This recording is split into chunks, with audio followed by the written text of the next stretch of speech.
नमस्कार, बहुत बहुत स्वागत है आप सभी का डीडी न्यूज के इस खास कार्यक्रम इस वक्त में। मैं हूं निखिल सिंह और क्या है इस वक्त की बड़ी खबरें जिनके बारे में विस्तार से जानने समझने को लेकर आपके मन में जिज्ञासा है। क्या है इन खबरों के मायने और क्या है इनके पीछे का एजेंडा, हम आपको बताएंगे इनके पीछे का सच। आज बात होगी केरल की, आज बात होगी एसआईआर की, आज बात होगी उन सभी राज्यों की जहां पर एसआईआर जारी है। और आज केरल समेत 4 राज्यों की एसआईआर की ड्राफ्ट वोटर लिस्ट जारी होगी। लेकिन वोटर शुद्धिकरण पर आखिर हाय तौबा क्यों मची हुई है, इस पर हम आपको विस्तार से चर्चा करेंगे। और जब यह चर्चा होगी तो बात इस बात की भी होगी कि आखिर राहुल गांधी विदेश में जाकर क्यों बोलते हैं। राहुल गांधी अपनी नई विदेश यात्रा में भी पुराने बोल को उन्होंने बरकरार रखा है। वे विदेश दौरे पर जर्मनी पे हैं, जहां उन्होंने एक बार फिर से देश की संस्थाओं पर कब्जे की बात दोहराई है। साथ ही चर्चा करेंगे कि आखिर कैसे सत्ता की सियासत में नक्सली आतंक को मिला था खाद पानी।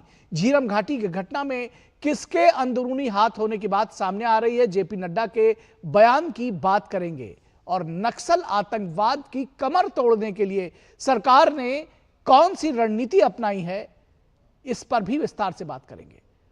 और बात होगी बंगाल में आर पार की, हिंदुओं के खिलाफ हिंसा पर आक्रोशित हैं लोग। और न सिर्फ पश्चिम बंगाल की बात होगी बल्कि बांग्लादेश की भी बात होगी।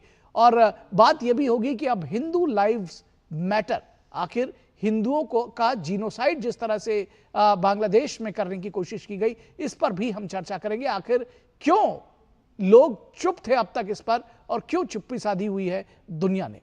होंगे कई सवाल और जवाब, लेकिन सबसे पहले इस वक्त में हेडलाइंस। बांग्लादेश में अल्पसंख्यकों पर बर्बरता के खिलाफ राष्ट्रव्यापी विरोध प्रदर्शन। दिल्ली में बांग्लादेश हाई कमीशन के बाहर विश्व हिंदू परिषद का प्रदर्शन। बांग्लादेश हाई कमीशन के बाहर बड़ी संख्या में पुलिस की तैनाती।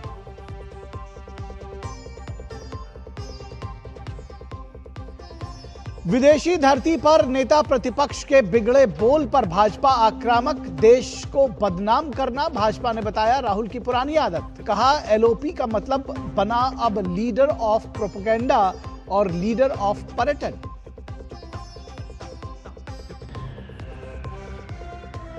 चीनी वीजा स्कैम केस में कांग्रेस सांसद कार्ति चिदंबरम को झटका। दिल्ली की राउज एवेन्यू कोर्ट ने किए आपराधिक साजिश, जालसाजी और प्रिवेंशन ऑफ करप्शन एक्ट के तहत आरोप तय।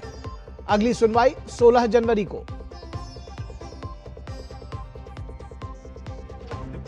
और एसआईआर पर विपक्ष का विरोध जारी। ममता बनर्जी ने टीएमसी के बूथ लेवल एजेंट्स के साथ बैठक में 1.5 करोड़ मतदाताओं के नाम हटाने की साजिश का लगाया आरोप। वहीं एमपी, छत्तीसगढ़, केरल और अंडमान निकोबार की ड्राफ्ट लिस्ट आज होगी जारी।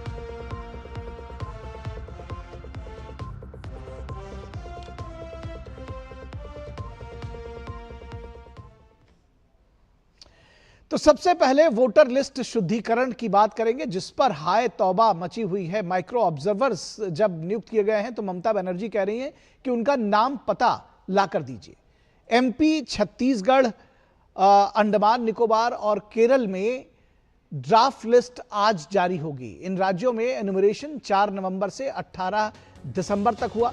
फॉर्मों की समीक्षा के बाद पात्र मतदाताओं की सूची जारी की जाएगी। ड्राफ्ट सूची जारी होने के बाद जिन योग्य मतदाताओं के नाम सूची में शामिल नहीं पाए गए हैं, वे नाम जोड़ने के लिए दावा कर सकेंगे।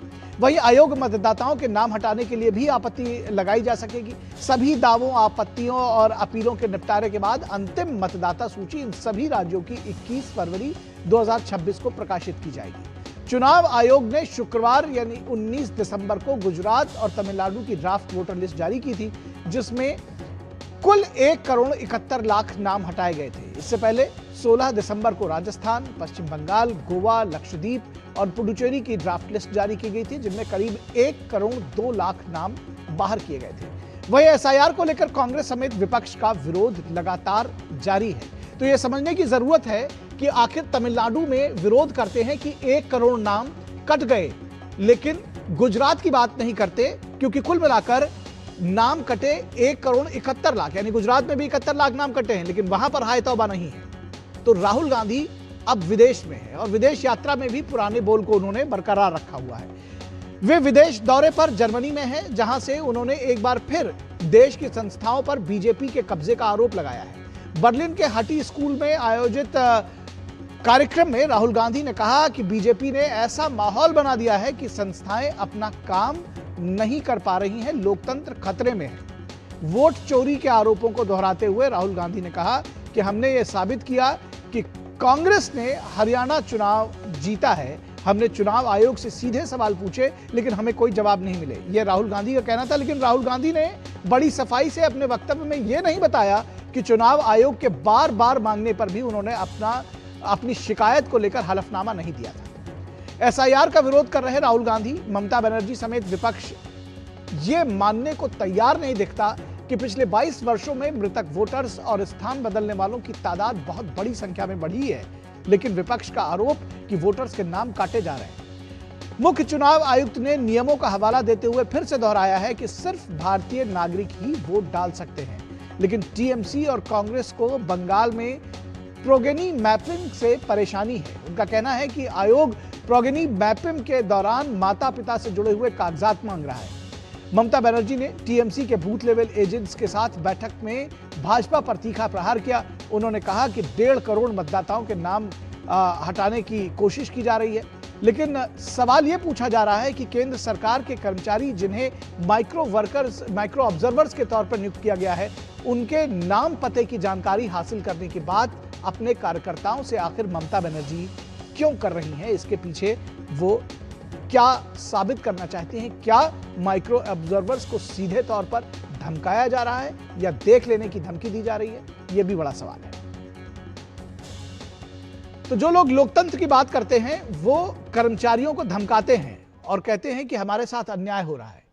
तो विदेशी धरती पर नेता प्रतिपक्ष राहुल गांधी के फिर से बोल बिगड़े हैं। संवैधानिक संस्थाओं और लोकतंत्र पर बेतुके बयानों पर घिर गए हैं Rahul Gandhi. India, where the institutions are not performing the role that they should be performing. From our perspective, Congress perspective, we helped build the institutional framework. So we never viewed it as our own institutional framework. We viewed it as the institutional framework of the country. That's not how the BJP sees it. The BJP views the institutional framework of India as belonging to them. वहीं पश्चिम बंगाल की CM Mamata Banerjee ने एक बार फिर SIR पर निशाना साधा है। उन्होंने कहा कि एसआईआर पर मैपिंग सही तरीके से नहीं हो रही है। এই ওয়ার্ডটা এখানে ছিল, চলে গেছে ওই ওয়ার্ডে। এই ভোটারের অ্যাড্রেসটা ছিল এই ওয়ার্ডে, ওই ওয়ার্ডে। ম্যাপিংটাই তো ভুল। Your mapping is absolutely wrong and it's a great blunder. আপনি 2002 এর পর যে ফিল্ড লিমিটেশন হয়েছিল সেটা আপনি কনসিডার করেছিলেন? तो मैपिंग को गलत बता रही ममता बनर्जी। वहीं दूसरी ओर पश्चिम बंगाल के बीजेपी नेता सीएम ममता बनर्जी पर कड़ा प्रहार कर रहे हैं। उनका कहना है कि ममता बनर्जी को आखिर एसआईआर से डर क्यों है। रोहिंग्या कितना मिलेगा तो 14 फरवरी फाइनल वोटर्स आने के बाद पता चल जाएगा। इतना डर रहा है क्यों? एसआईआर में इतना डरने का क्या बात है ममता बनर्जी? माइक्रो ऑब्जर्वर बाहर प्रदेश से आ रहा है, इतना गुमराह करने का बात क्यों कर रहा है? पहले दिन से एसआईआर का विरोध किया, एसआईआर को एनआरसी बताया, और जिस तरीके से सीएए को लेकर वॉक ऑफ अमेंडमेंट बिल को लेकर हिंदू को ऊपर अत्याचार हुआ, गवर्नमेंट प्रॉपर्टी एसेट के ऊपर आगजनी हुआ, लूट हुआ, उस तरीके से काम करने के लिए और तुष्टीकरण के राजनीति को पश्चिम बंगाल में फिर एक बार इस्टेब्लिश करने के लिए और माइनॉरिटी मुस्लिम वोट को कंसोलिडेट करने के लिए ममता बनर्जी ये झूठा बात बोलती है। गोबन ने भी एसआईआर पर निशाना साधा है। उन्होंने कहा कि तमिलनाडु में होने वाले चुनाव को प्रभावित करने के लिए ये सब किया जा रहा है। They want to see, now the election is going to be held in Tamil Nadu. So they are targeting Tamil Nadu. Now the voters list, SIR, we have raised certain objections, we are going through it, and whatever wrong thing had done, we will fight it out. The matter is before the court also, let apart.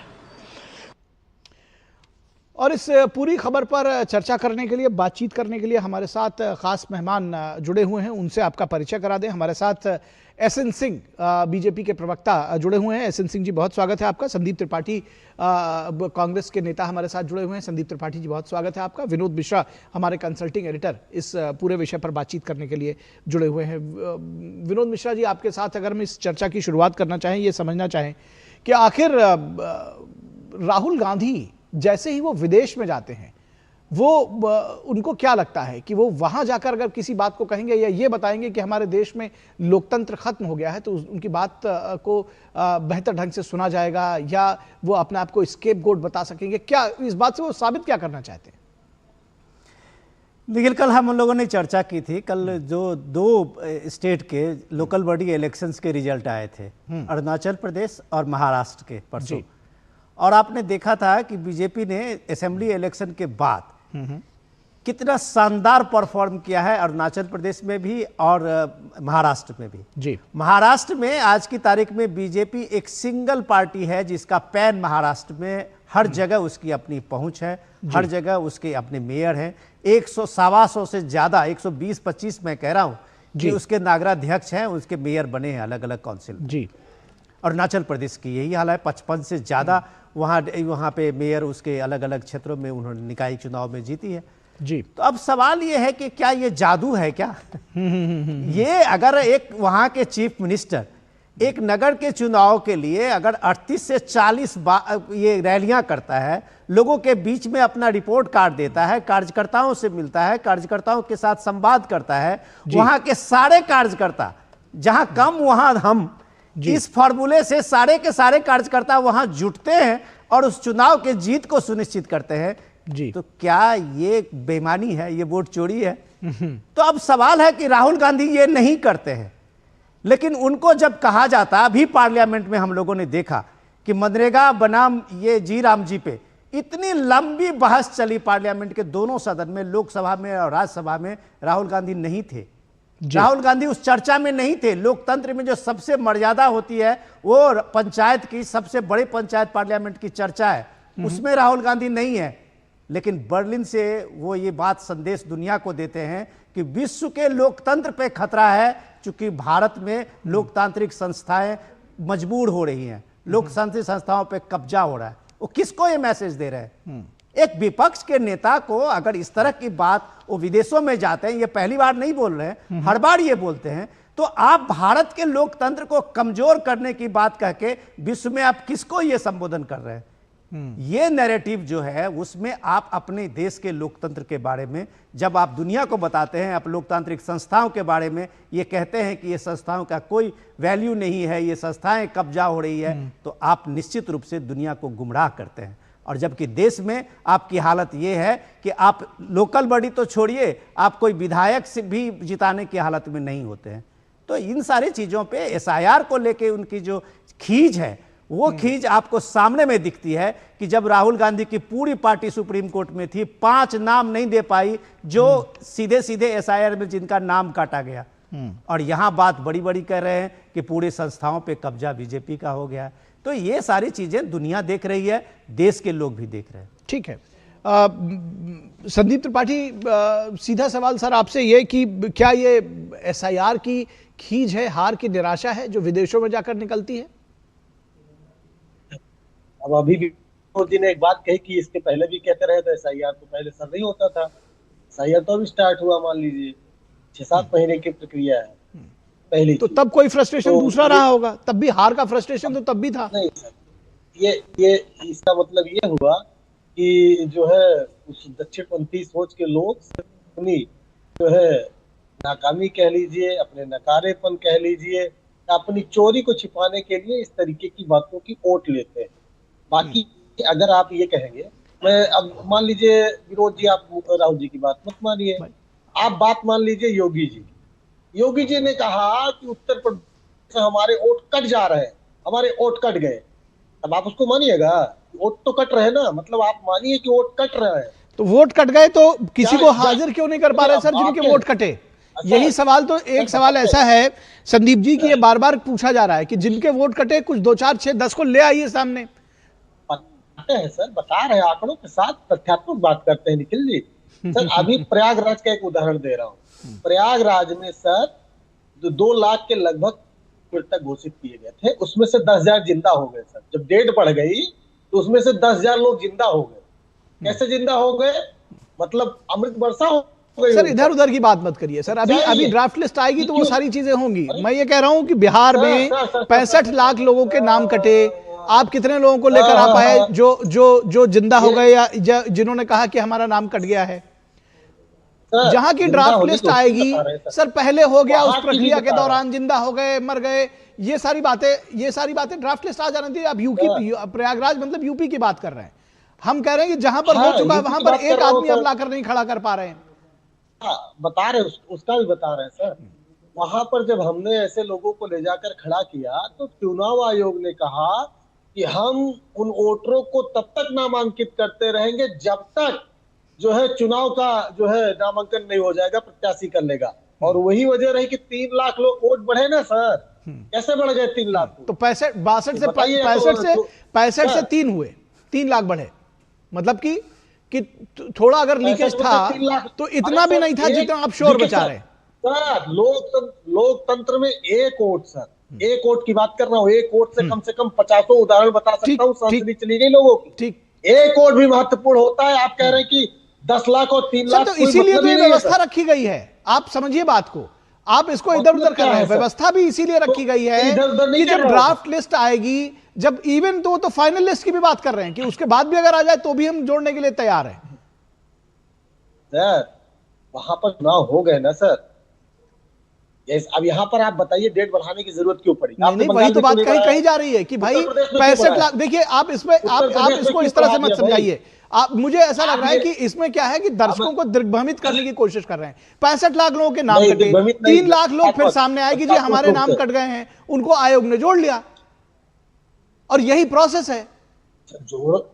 Sir जोड़ने के लिए तो आगे भी प्रक्रिया जुड़ जाएंगे, लेकिन वोटिंग से तो बाहर हो गए। नहीं, कहां वोटिंग से? वोटिंग से पहले सर। अच्छा मैं ठीक है, मैं एसएन सिंह को जोड़ना चाहता हूं। एसएन सिंह क्या सीधी बात इतनी? एक पॉइंट और हाँ निखिल, नहीं आने दीजिए, एक पॉइंट आ जाने दीजिए। एसएन सिंह रुक जाइए। एसएन सिंह जी अभी संदीप 3 लाख वोट बढ़ा जब चुनाव आयोग ने कहा कि हम नामांकन तक बढ़ाएंगे। अगर ये प्रक्रिया और आगे तक चलती तो और लोग बढ़ते सर। इसका मतलब लोग थे ना। तो आपकी पार्टी कहाँ थी वहां? ऐसे लोग थे। फिर बीएलए क्या कर रहे थे आपके सर? फिर तो एक शिकायत नहीं आपकी पार्टी की तरफ से आई है बिहार में। ठीक है सर, ठीक है सर, आपका पॉइंट आ गया। अब एसएन सिंह को बोलने दीजिए सर। निखिल जी संदीप पूछे, निखिल जी सवाल पूछे। निखिल जी देखिए संदीप जी की सवालों का जवाब दूं या अगर आपको सवाल पूछना है तो आप जी। दरअसल मैं ये पूछना चाह रहा हूं कि ये क्या जो वही सवाल वही है कि क्या ये जो राहुल गांधी वहां जाकर बोलते हैं, दरअसल इसके पीछे का, क्योंकि ये वजह ढूंढने की कोशिश की जा रही है कि वो विदेश जाते हैं तो ये सारा ज्ञान क्यों आ जाता है उनको? नहीं निखिल जी देखिए, राहुल गांधी जी जो बोल रहे हैं, एक गाना राहुल गांधी जी पे इस समय खूब बज रहा है। झूठ भी कह रहा है कि हम तो तेरे आशिक हैं सदियों पुराने, SIR भी कह रहा है हम तो तेरे आशिक हैं सदियों पुराने।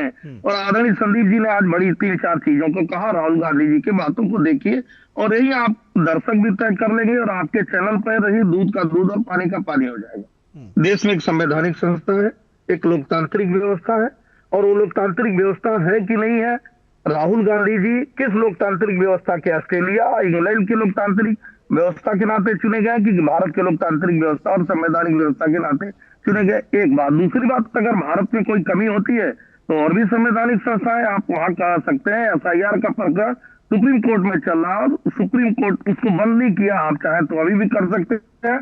और बिहार में भी बार बार सुप्रीम कोर्ट ने कहा आपके पास कोई सबूत हो तो ले आइए।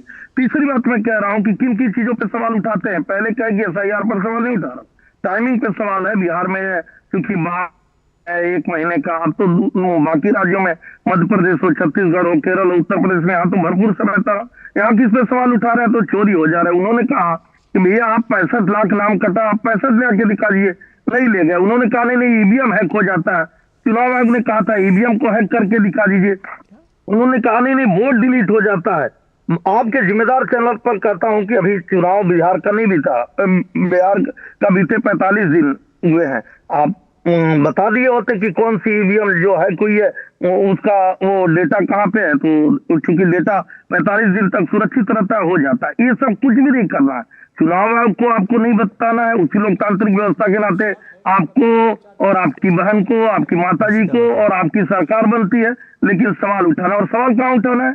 ऑस्ट्रेलिया में जाकर, इंग्लैंड में जाकर, यूएस में जाकर, वहां उठाकर क्या करेंगे? भाई भारत के लोग तय करेंगे ना कि क्या अच्छा है क्या बुरा है।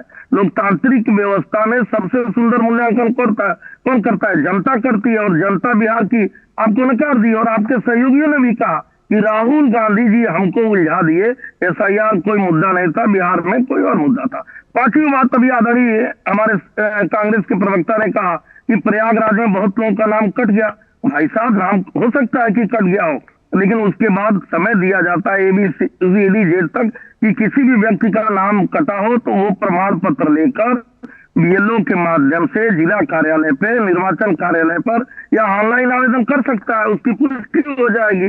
और पांचवी बात मैं कहता हूं कि संवैधानिक संस्था सुप्रीम कोर्ट ने कहा था जो भारत का नागरिक है वो सुनिश्चित किया जाएगा। और चुनाव आयोग ने भी कहा कोई भी भारत का नागरिक अगर है और वैध तरीके से भारत का नागरिक है, जिसका अधिकार है चुनाव करने का, वो कभी उसका नाम नहीं कटेगा। लेकिन कांग्रेस के लोगों को डर ये लग रहा, अभी इन्होंने पूज्य योगी आदित्यनाथ जी की बात कही। उन्होंने क्या कहा? अपने लोगों को मजबूती के साथ खड़े रहने की, कि कहीं ऐसा ना हो कि आप अपने लोगों का नाम भूल जाए और वो छूट जाए। इनसे पूछिए कि भैया आपके BLO कहाँ पे हैं? 22 जिले में आपके BLO अभी तक तय ही नहीं पाए। आप जमीन पे कार्य नहीं करेंगे। 40 साल हो गया, 40 साल से अधिक हो गया उत्तर प्रदेश में आपके सूर्य उदय ही नहीं हुए, आपके कार्यकर्ता ही नहीं, कोई कार्यक्रम चलाएंगे नहीं। केवल यहाँ बैठकर ज्ञान देने से नहीं होगा साहब। भारत की लोकतांत्रिक संवैधानिक व्यवस्था है। आप चुनाव पर सवाल उठाइए, भारतीय जनता पार्टी पर सवाल उठाइए, लेकिन ऑस्ट्रेलिया और इंग्लैंड में नहीं ना। यहाँ की विधिक व्यवस्था, न्यायिक व्यवस्था जाके सुप्रीम कोर्ट को बताइए ना साहब ये गलती है, ये कर रहे हैं। नहीं यहाँ का भरोसा नहीं, क्योंकि अंग्रेजों की बनाई हुई पार्टी को भारत में बंटवारे। संदीप जी कुछ कहना चाह रहे हैं, उसके बाद मैं विनोद जी के पास जाऊंगा। संदीप जी सवाल पूछे और संदीप जी बताएं भी कि क्या 1 महीने की नहीं है कि अगर किसी का नाम छूट गया तो नाम जोड़ सकता है। और क्या ये बताएंगे कि इनकी सरकारों में जो भी SIR या SR की प्रक्रिया हुई है उसमें किसी का नाम छूटा है कि नहीं? बाबू साहब सुनिए। अरे मैं तो आदरणीय त्रिपाठी जी, मैंने आदरणीय त्रिपाठी जी कहा। मैं भी तो कह रहा हूँ बाबू साहब, आपने आदरणीय त्रिपाठी, कोई बात नहीं, सम्मान देने का दूसरों को, कोई बात नहीं। अब बोलिए त्रिपाठी जी, बोले आप बता दे, आप बता जी। ये बात आपको योगी जी को समझाना चाहिए था। जो आप हमको कह रहे हैं कि नाम जुड़ जाता है, बताते नहीं, इसमें किसी मुख्यमंत्री को बताने की क्या जरूरत है? वो तो प्रक्रिया बता रहे हैं। ना, वो तो एसेंस ने तो प्रक्रिया बताई। और यही बात मैंने आपसे कही थी कि ड्राफ्ट सूची आने दीजिए। ड्राफ्ट सूची इसीलिए तो है कि किसी के नाम कटते लोग एप्लीकेशन लेकर जाते हैं, लोग बताते हैं जी हमारा नाम कट गया, घर में 5 लोग थे, 2 का रह गया। सरकार बनाती है, ठीक है। और सुनिए, सरकार बनाती है जैसे आप हमको समझा रहे हैं। संदीप जी, ये बतिया मध्य प्रदेश में योगी जी और किसी और को समझाने की क्या जरूरत आ गई? BLO का अंतर नहीं पता है कि BLA क्या होता है, BLO क्या होता है। तो बोलिए दुनिया भर का भाषा साहब, आपके BLA नहीं है 22 जगहों पर। अगर आप अंतर समझ रहे हो, सुनिए संदीप जी, 22 जिलों में आपके BLA नहीं है। आप अंतर जानते हैं ना, दूसरों को छोड़िए। आप बताइए 22 जिलों में आपके BLA नहीं, आपको कार्यकर्ता नहीं मिल रहे सर। आप दूसरों पर आरोप लगा रहे हैं। 1 मिनट शांत हो जाइए। SN सिंह साहब आप भी रहिए, संदीप त्रिपाठी जी नहीं, आप शांत होइए, आप शांत होइए सर। नहीं, क्योंकि आप इधर उधर की बात कर रहे हैं। आप प्रोसेस की बात कह रहे हैं योगी जी को बताइए। ये कौन सी बात हुई? क्यों योगी जी को बताएंगे? संदीप जी, उसके बाद आप बता रहे हैं आपके पास बीएलओ और बीएलओ में अंतर नहीं है, लोगों को पता है। अरे जिसको नहीं पता होगा नहीं पता होगा, आप क्यों नहीं मार रहे दूसरे के ऊपर? गाल बजाने से कुछ होगा? चलिए एक गाल बजाने से कुछ होगा? आप दोनों लोग शांत हो जाइए, आप दोनों लोग शांत हो जाइए, दोनों लोग शांत हो जाइए। मैं आऊंगा, दोबारा आऊंगा, संदीप त्रिपाठी दोबारा आऊंगा, संदीप त्रिपाठी जी पानी पीजिए, दोबारा आऊंगा। एसएन सिंह साहब आप भी शांत हो जाइए, आपका ऑडियो भी ठीक कराना है। एसएन सिंह साहब आपका ऑडियो भी ठीक कराना। संदीप जी शांत हो जाइए, आ रहे हैं आपके पास, दोबारा आएंगे, आप अपनी सारी बातें कहिए। हम राहुल गांधी जी की तरह नहीं है। एसएन सिंह जी शांत हो जाइए। मैं विनोद जी आपके पास आपसे एक चीज पूछना चाह रहा हूँ, आप दोनों लोग शांत हो जाइए। विनोद जी कि उसी संवैधानिक अरे भाई शांत हो जाइए, दोनों लोग शांत हो जाइए सर, दोनों लोग शांत हो जाइए सर, दोनों लोग शांत हो जाइए सर। ठीक है, मैं ये कह रहा हूं विनोद जी कि ये किस तरह की सियासत है, क्योंकि आप ये देखिए, समझने की कोशिश करिए कि तमिलनाडु में ये बात उठाई जा रही कि जी वहां 90 लाख नाम कट गए और बड़ा गड़बड़ हो गया, जैसे अभी संदीप त्रिपाठी जी कह रहे हैं, इसी तरह से जो डीएमके के लोग हैं वो कह रहे हैं। लेकिन गुजरात में यह सवाल नहीं उठाया जा रहा, तो इसका मतलब है कि जो समझने वाले हैं वो समझ रहे हैं कि दरअसल विरोध के लिए विरोध है। ये सियासत जो है, ये भी जरा बताइए। शायद त्रिपाठी जी इस बात को जानते हैं, अभी जो लोकसभा में और राज्यसभा में दोनों में जो एसआईआर पे चर्चा हुई थी, तो हम लोगों ने इसमें देखा कि भाई 2010 के बाद से वोटर लिस्ट में कोई भी नाम नहीं काटे गए हैं। ये इलेक्शन कमीशन के तरफ से था। तो आप सोचिए कि इस 20-22 साल में कितने ऐसे वोटर्स होंगे जो दिवंगत हो चुके हैं, कितने ऐसे वोटर्स होंगे जिन्होंने अपना जगह परिवर्तन कर लिया होगा, कितने ऐसे वोटर्स होंगे जो वहाँ जगह पे रहते हुए भी अपना दूसरा बूथ नंबर ढूंढा होगा।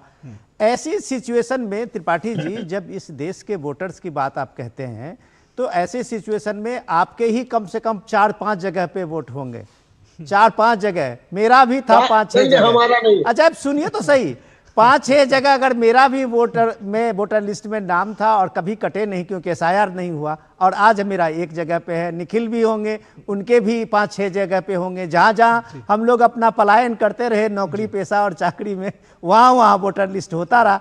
ये सिंपल सा जनरल नॉलेज है सर, सिंपल। ये दर्द इसलिए है आपको कि आप सिर्फ एक समुदाय के वोटर्स के ढूंढने में ये सारी पूरी की पूरी जो आप ये बना रखे हैं इंडिया गठबंधन, वो सिर्फ एक समुदाय को ढूंढते हैं। योगी आदित्यनाथ ने कहा था कि भाई इसमें लोगों का पलायन हुआ है, गांव से शहर, शहर से गांव, उसमें काफी लोगों का वोट छूट गया है। आप देखो उसको, काफी लोगों के नाम छूट रहे हैं। ये कोई भी पार्टी का नेता कहेगा, हर पार्टी के नेता ने अपने अपने बीएलए को लगाया है। आपके बीएलए नहीं है, लेकिन आप बर्लिन में जाके कहते हैं कि संवैधानिक संस्थाओं पे बीजेपी का कब्जा हो गया, और ग्राउंड पे आपका वर्कर नहीं है। कौन सी राजनीति कर रहे हैं भाई, कौन सी राजनीति का तमाशा आप दिखा रहे हैं? सिंपल सी बात है, अगर मध्य प्रदेश में 41 लाख लोगों के वोट कटे हैं, गुजरात में 71 लाख, आपको मैं राजस्थान का दिखाता हूं 42 लाख, तमिलनाडु में 94 लाख, पश्चिम बंगाल में 58 लाख, मैं डेटा आपको दे रहा हूं। 40-45 लाख से कम किसी के स्टेट में कटे ही नहीं है। और तब आप इस बात में सिर्फ ढूंढते हैं कि इसमें जो वोटर्स थे जिसको आप पक्का अपना वोट मानते हैं, वोट बैंक मानते हैं, वहां आपको दर्द होता है।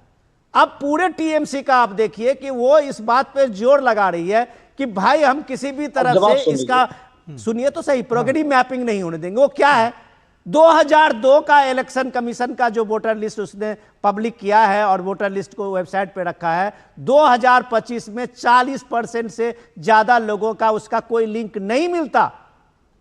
कई ऐसे डिस्ट्रिक्ट हैं वहां 50% से ज्यादा वोटर्स जो हैं जिनका 2002 के लिंक से मिलता नहीं है। तो क्या प्रोग्रेसिव मैपिंग नहीं हो? संजीव त्रिपाठी के पिताजी का और उनके पिताजी के परिवार का कोई लिंक प्रयागराज में है ना, वो ना जुड़े? अरे भारत के लोगों को वोट देने का अधिकार है, किराए पे वोटर नहीं बनते हैं। चलिए संदीप जी, पॉइंट आ गया सर। संदीप जी जल्दी जवाब दीजिए। जी विनोद, एक पॉइंट। विनोद जी, पहली बात तो आपने कहा कि 2010 के बाद कोई नाम नहीं कटा, ये तथ्यात्मक रूप से पूर्णतः गलत है। चुनाव आयोग की वेबसाइट पर आप जाएंगे 2024 में कौन कौन से जहां पर कितने वोट कटे हैं मैं बता देता हूं। उत्तर प्रदेश में 22 लाख वोट कटे थे, बिहार में 10 लाख वोट कटे थे, महाराष्ट्र में 7 लाख वोट कटे थे, मध्य प्रदेश में 5 लाख वोट कटे थे, ये 2024 में। सर साल में 3 बार ये प्रक्रिया होती है। हम तो यही कह रहे हैं ना कि चुनाव आयोग सही से काम नहीं कर रहा है, वो चीजों को भाजपा के अनुरूप घुमाता है और उसका उपयोग भाजपा के जो है फायदे के लिए करता है। वो उनके आर.के. सिन्हा जी वो दिल्ली अच्छा, ये बात आपने चुनाव आयोग पे कह रहे हैं। अगर आप मुझे अलाउ करें संदीप त्रिपाठी, तो मैं आपकी इस बात का जवाब देना चाहता हूँ। संघ के लोग 4-4 पद पर क्योंकि आपने ये प्रश्न चुनाव आयोग पर उठाया है सर संदीप जी। हो सकता है आरएसएस से जुड़े हो, आरएसएस के लोगों के 5 आपने बताया। अच्छा संदीप जी, 10 जगह वोट होता है संदीप जी, ये 10 जगह हो जाके वोट देते हैं। ठीक है संदीप जी, अब ये तो पॉलिटिकल बात ठीक है, नेशनल चैनल पर बता उसके लिए दिया स्वतंत्र है, लेकिन आपकी पहली बात का अगर आप कहिए, मैं फिर मौका दूंगा आपको सर। आपने कहा कई पॉइंट्स, पहला पॉइंट जो आपने उठाया, आपने कहा कि वो होते रहे, इसीलिए इसको कहा जा रहा है कि इंटेंसिव रिवीजन। जैसे आप अपने, अब आप ये मैं नहीं कहूंगा, आज सुनिए, आप अपने घर में रोज झाड़ू लगाते हैं, रोज गंदगी निकालते हैं, रोज पोछा लगाते हैं, फिर भी दिवाली में एक्स्ट्रा सफाई होती है। सुनिएगा सर, सुन तो लीजिए, दिवाली में एक्स्ट्रा सफाई, अब सुनते नहीं आप सर, दिक्कत यही है कि उसके दिवाली में एक्स्ट्रा सफाई होती है। इसीलिए इसको इंटेंसिव रिवीजन कहा जा रहा है कि अगर जो कुछ इसको इसमें डोर टू डोर जाकर के, क्योंकि वैसे आप अगर आप एप्लीकेशन देंगे कि जी हमारे घर में हमारे बाबा जी का इंतकाल हो गया, उनका नाम काट दीजिए, नाम कट जाएगा, या हमारे यहाँ पे 18 साल से ऊपर का वो लड़का आ गया, वो वोटर हो गया, उसका नाम जुड़ जाएगा। ये एक सतत प्रक्रिया है, आप ठीक कह रहे हैं, 10 सेकंड लेकिन आप इसको दिग्भ्रमित मत करिए। वो उसी तरह से है जैसे आप अपने घर की रोज सफाई करते हैं और दिवाली में आप पूरे घर के बदल डालते हैं, तो फिर भी कूड़ा निकलता है सर। तो आप ये कहें कि आप रोज झाड़ू लगाते थे, दिवाली में एक्स्ट्रा क्यों की? नहीं सर, उसमें एक बात ऐड कर दूं बस यशन जी, एक बात 10 सेकंड की। सर बिल्कुल आप जो कह रहे हैं कि कुछ सतत प्रक्रिया जो है उसको 3 बार साल में इसीलिए बढ़ाया गया, पहले 1 बार होती थी, चाहे चुनाव हो या ना हो 3 बार रिवीजन होता ही होता है। इसीलिए जैसे सर जब घर में आप जाला भी ऊपर का मार लेंगे, नीचे सफाई भी कर लेंगे, तो दिवाली पे कचरा नहीं निकलेगा सर, इसीलिए 3 बार का सिस्टम बनाया गया।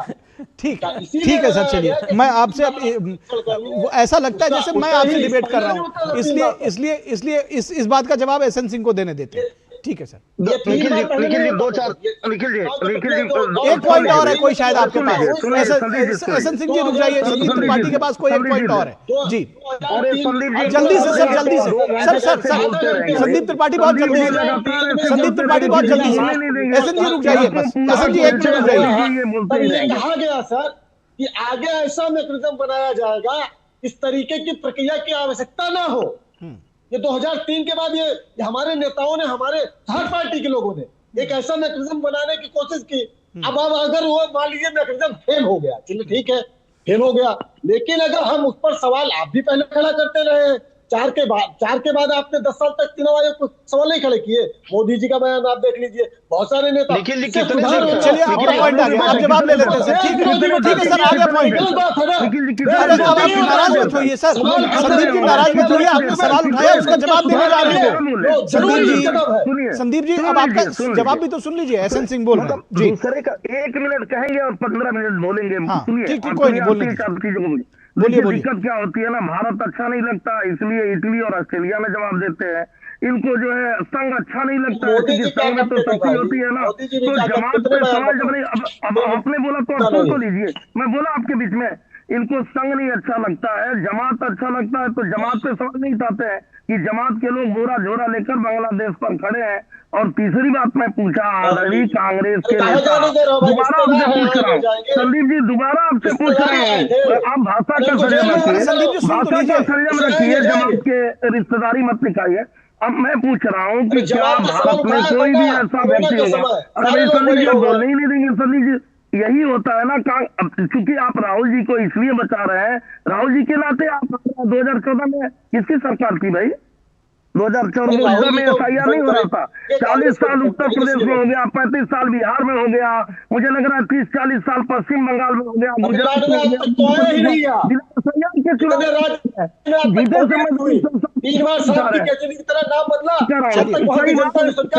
इसीलिए कह रहा हूँ संदीप जी, अब अच्छे से सुनिए, शांत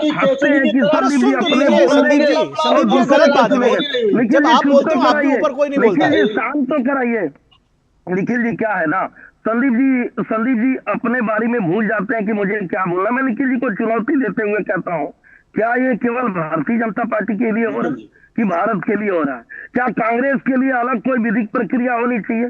इतनी छूट होनी चाहिए क्या संविधान? दरअसल ये लोग चाहते थे कि हमारे लिए बाबा साहब अलग संविधान के, भारत के लिए अलग SIR प्रक्रिया भारत के लोगों के लिए हो रही है, भारत भी है उस व्यवस्था में। अब भी यही सवाल दरअसल बार बार उठाया जा रहा है कि ये प्रक्रिया भारत के लोगों के लिए हो रही है, सभी के लिए हो रही है और सभी के लिए समान इसका असर सभी राजनीतिक दलों के लिए। और मुझे जो बात सबसे बड़ी है कि इसमें जो वोटर्स हैं, जो आम जनता है, ये उसके भले के लिए भी हो रही है। तो कम से कम हम उन आम वोटर्स को इस सियासत में भूल ना जाए। बहुत शुक्रिया SN सिंह आपका, संदीप त्रिपाठी आपका, विनोद मिश्रा जी आपका इस चर्चा में जुड़ने के लिए।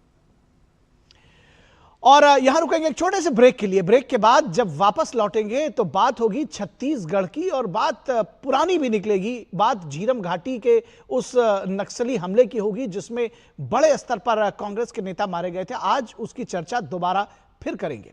रुकेंगे ब्रेक के लिए। चिंतामणि, क्यों इतनी चिंता करते हो? क्या खरपतवार से परेशान हो? पेश है स्टील MH210 प्लावोमीटर। खरपतवार पे करो वार, सुनहरी फसल होगी हर बार। तू मेरे घर के रानी, ये मेरे खेतों का राजा। स्टील उपकरण लाए परिवर्तन। मेरी पसंद, मेरी पसंद, मेरी पसंद, मेरी पसंद, हमारी पसंद, हम सबकी पसंद। मजबूत देश का मजबूत सरिया हो गया स्टील। हाँ बोल बेटा करण। क्या?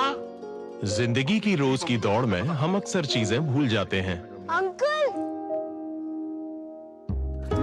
पर अच्छा लगता है जब कोई आपका ख्याल रखता है, जैसे कि RBI ख्याल रखता है आपके अनक्लेम डिपॉजिट्स का।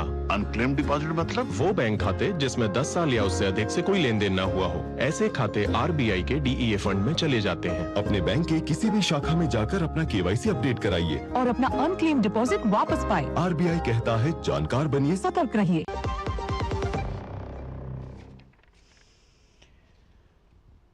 ब्रेक के बाद एक बार फिर आप सभी का स्वागत है और अब बात होगी छत्तीसगढ़ में नक्सलियों की, नक्सली हमले की, नक्सली इतिहास की। और जब इसकी बात होगी तो सत्ता की सियासत में नक्सली आतंक को मिला खाद पानी, ये बात आज एक बार फिर निकलकर सामने आई है क्योंकि JP नड्डा ने एक ऐसा आरोप लगाया है।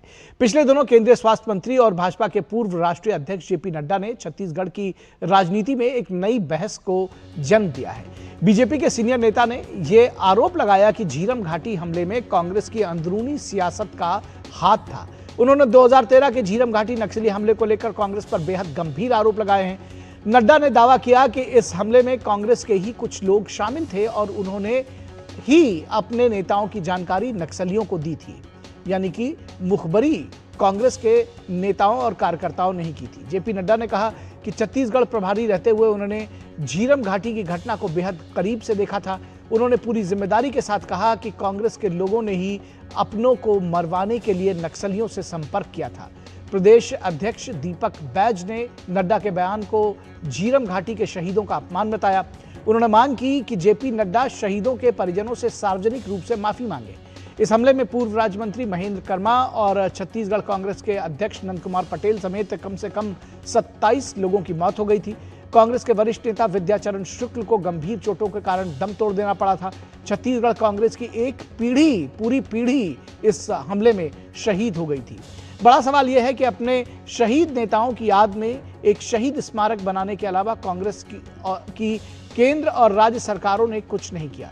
लेकिन पिछले दिनों उसी बस्तर रीजन में झीरम घाटी के गुनहगार माडवी हिडमा को सुरक्षा बलों ने मार गिराया। 1 करोड़ का इनामी दुर्दांत नक्सली हिडमा, जिसकी आहट से कभी बस्तर के जंगल कांप उठते थे, उसकी पदचाप से गूंजते थे, छत्तीसगढ़, ओडिशा, महाराष्ट्र के जंगलों में उसकी तूती बोलती थी। एक मजबूत राजनीतिक इच्छा शक्ति के कारण नक्सली आतंक को मिटा दिया गया। पिछले वर्षों में 100 से ज्यादा टॉप नक्सली कमांडर मारे गए हैं। आतंक के खिलाफ जीरो टॉलरेंस की मोदी सरकार की नीति के कारण पिछले 2 वर्षों में छत्तीसगढ़ में 503 से अधिक नक्सली मारे गए हैं। सिर्फ इसी साल 284 माओवादी ढेर हुए हैं। यूपीए शासनकाल के 180 नक्सल प्रभावित जिलों में अब छत्तीसगढ़, झारखंड और महाराष्ट्र के कुल 6 जिले अब केंद्रीय सुरक्षा एजेंसियों की विशेष निगरानी में है। वजह है कि उन इलाकों में छिपी काली भेड़ें जो नक्सलियों को चुपचाप मदद पहुंचा रही हैं, उन्हें ढूंढ निकालना है। यानी कि ब्लैक शीप्स पर अब प्रहार हो रहा है। 2014 से में 120 जिले नक्सल प्रभावित थे, अब सिर्फ 18 बचे हैं। सबसे अधिक हिंसा वाले 35 जिले अब घटकर सिर्फ 6 रह गए हैं। 2014 में 88 जवान शहीद हुए थे, जबकि 2024 में यह संख्या घटकर 19 रह गई है। 2024 में 2089 नक्सली मारे गए, 725 से ज्यादा ने आत्मसमर्पण किया। 2025 के पहले 5 महीनों में ही 200 हार्डकोर नक्सली मारे गए। सवाल यह है कि कांग्रेस पार्टी अपने बड़े नेताओं की मौत के बाद भी अगर नक्सल आतंक के खिलाफ कोई ठोस कार्रवाई नहीं कर पाई तो सवाल पूछा जाएगा कि सत्ता के खेल में नक्सली मोहरे क्यों बने थे।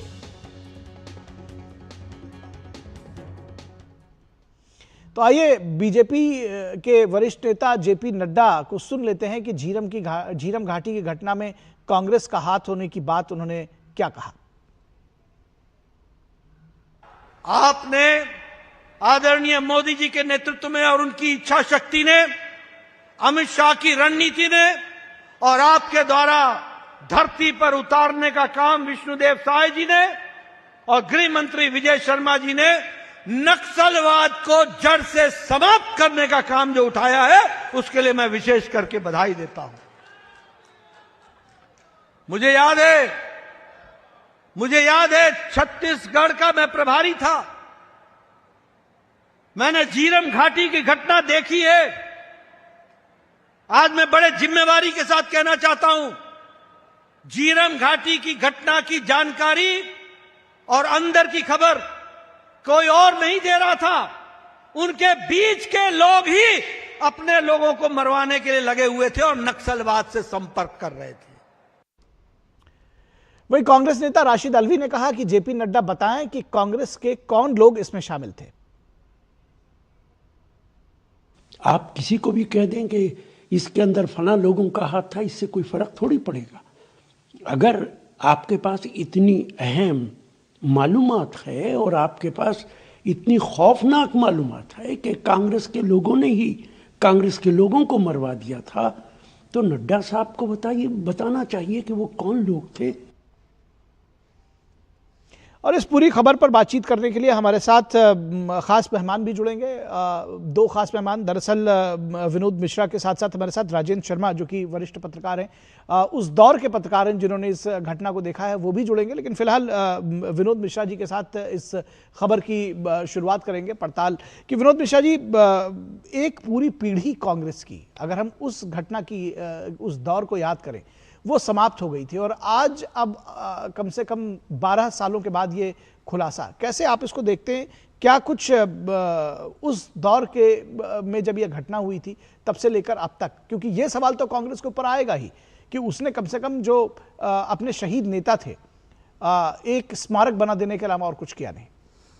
निखिल, हम लोगों ने उस समय उस दौर में झीरम घाटी के हमले 2013 के इस हमले में हम लोगों ने देखा जी कि छत्तीसगढ़ में आप एक तरह से कह सकते हैं कि कांग्रेस की एक पीढ़ी नहीं, कांग्रेस के एक तरह से आप कह सकते हैं कि मध्य प्रदेश छत्तीसगढ़ के सबसे पुराने नेताओं की पीढ़ी जी, वो एक साथ ही इस हमले में खत्म हो गई थी जी। 30-32 लोग मारे गए थे।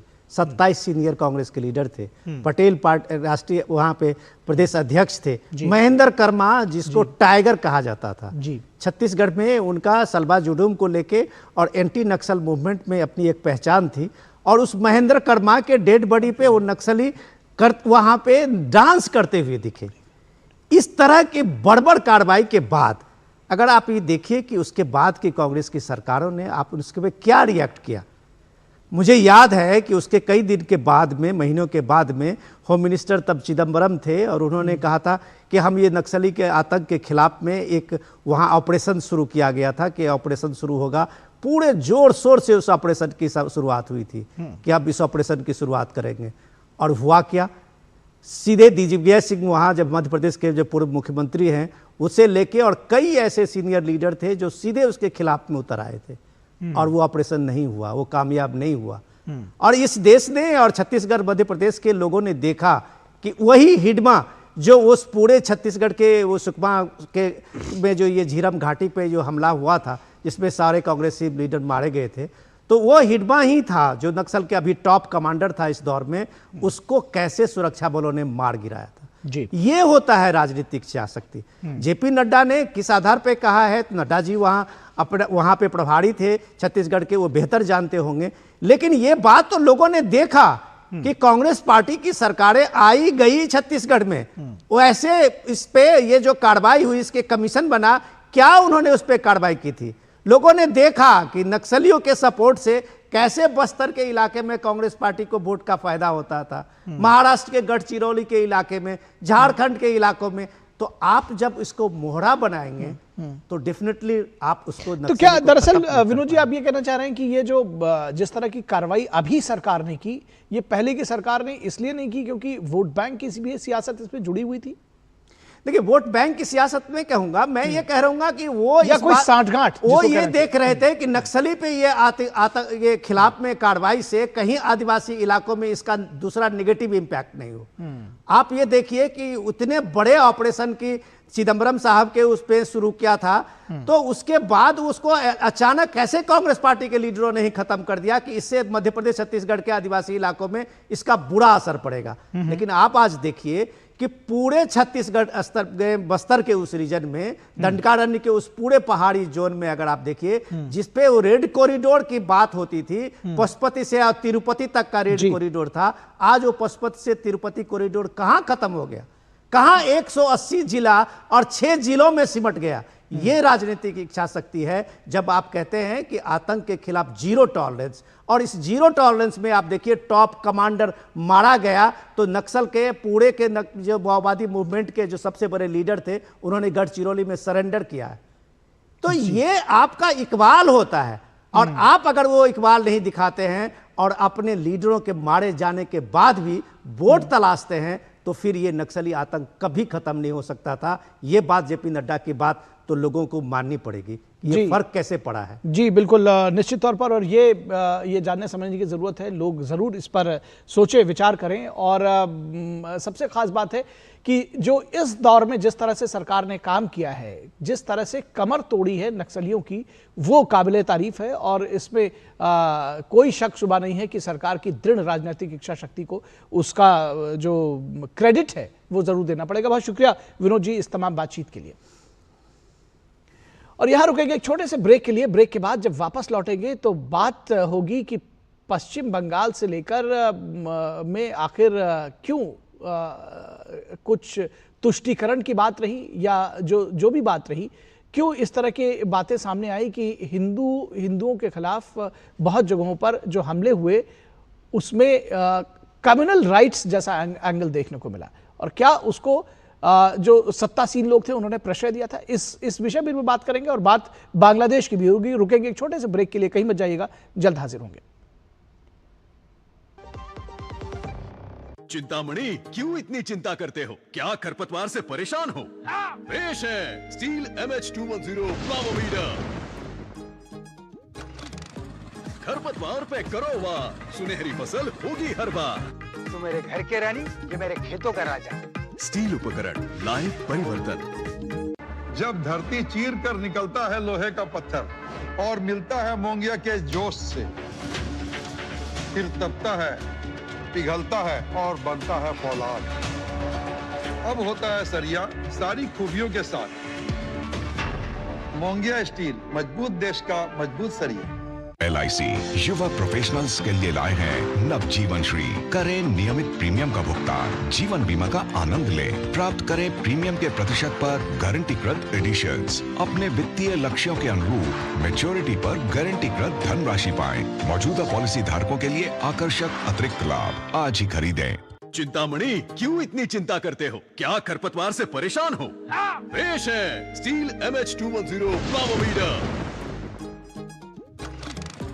खरपतवार पे करो वार, सुनहरी फसल होगी हर बार। तू मेरे घर के रानी, ये मेरे खेतों का राजा। स्टील उपकरण लाए परिवर्तन।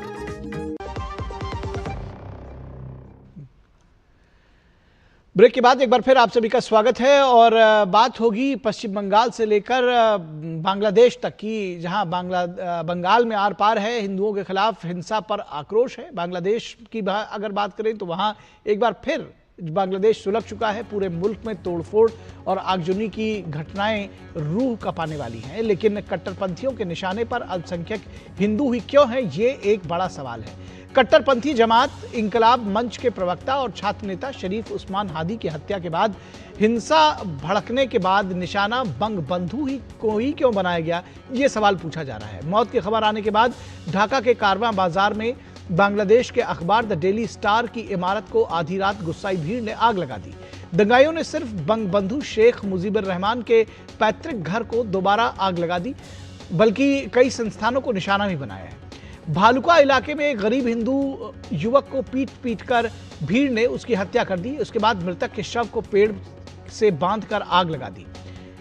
इंसानियत के खिलाफ इस क्रूर और अमानवीय कृत्य से हर कोई शर्मसार हुआ होगा, लेकिन कट्टरपंथी जमातों को शर्म नहीं आई।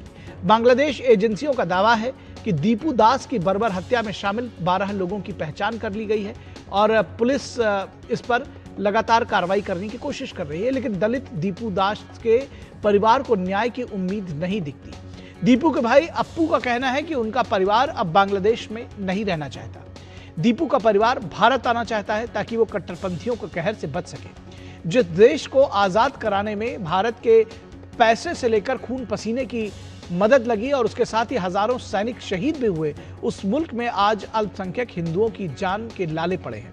लेकिन बांग्लादेश के सीमा पार पश्चिम बंगाल के मुर्शिदाबाद में एक दलित परिवार चंदन दास और उनके पिता को दंगाइयों ने वक्फ आंदोलन के नाम पर भड़की हिंसा में पीट कर मार डाला था। मुर्शिदाबाद के एक कोर्ट ने 13 लोगों को इस मामले में दोषी ठहराया है और चंदन दास के परिवार को न्याय की उम्मीद जगी है। लेकिन बड़ा सवाल यह है कि बंगाल के चंदन दास हो या बांग्लादेश के दीपू दास, इनकी मौत पर तथाकथित बुद्धिजीवियों का सन्नाटा चिंता का विषय है। हिंदू लाइव्स मैटर, इसका बोध अब समाज को हो रहा है। देश सहित दुनिया में हिंदुओं के खिलाफ बर्बर अत्याचार को लेकर लोगों ने रोष व्यक्त किया है। सवाल यह है कि इंसानी जान की कीमत एक जैसी होती है तो सियासत में लोग अलग अलग चश्मे से क्यों देखते हैं और जान की कीमत भी अलग अलग क्यों तोलते हैं, ये एक बड़ा सवाल है। और आम लोगों का क्या कहना है इस पर, आइए आपको सुनाते हैं। हिंदुओं के ऊपर अत्याचार चल रहा। मोहम्मद यूनिस गवर्नमेंट आने के बाद देवालयों को तोड़ने का काम, हिंदू महिलाओं के ऊपर अत्याचार, हिंदू युवकों को, हिंदुओं को हत्याकांड चल रहा। ये तुरंत रोकने के लिए विश्व में प्रजास्वाम्य कंट्रीज आगे आना चाहिए। When there were attacks in Hamas and Gaza, many people were speaking about that. They were supporting Gaza, all eyes on Gaza and all. But when Hindus are being killed in Bangladesh, no one is speaking against it. That's just because appeasement politics. मैं ये नहीं कह रही कि हमें borders नहीं खोलने चाहिए, हिंदुओं को सेफ नहीं रखना चाहिए। मैं तो कहती हूँ सारे लॉज चेंज करने चाहिए, लेकिन इसके साथ साथ उस हर हिंदू को उसकी मातृभूमि में वो राइट दिलवाना है कि वो वहां पे सेफ फील करे। तो निश्चित तौर पर ये जो अत्याचार है, इस पर जो बुद्धिजीवी हैं तथाकथित, उनका सन्नाटा, प्रश्न चिन्ह उनके सन्नाटे पर, उनकी चुप्पी पर जरूर लगेंगे। इस वक्त में बस इतना ही, इजाजत दीजिए, नमस्कार।